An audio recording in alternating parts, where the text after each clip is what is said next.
अपने बेटे के जन्मदिन पर पिता ने उसे एक अजीब सा करा दिया।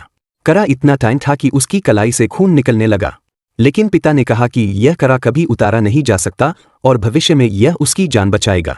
इतना कहकर पिता जल्दी से वहां से चला गया और फिर कभी लौटकर नहीं आया। समय बीतता गया और साल 2070 आ गया।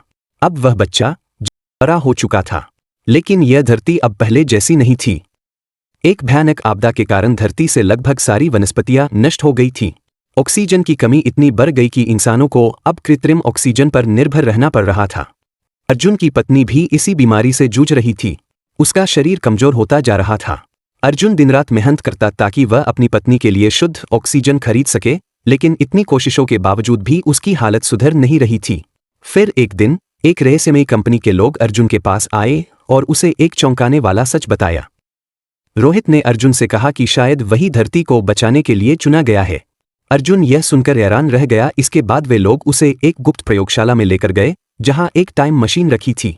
रोहित ने दृढ़ता से कहा कि अगर अर्जुन टाइम मशीन के जरिए 500 साल पीछे जाता है और इस रहस्य से पर्दा उठाता है, तो वह मौजूदा इंसानों को बचा सकता है। वे उसे अपने मुख्यालय लेकर गए, उसे टाइम मशीन के जरिए 500 साल पहले भेज दिया और जब वो 500 पहले गया उसकी आंख खुली तो उसे अपनी आंखों पर यकीन नहीं हो रहा था।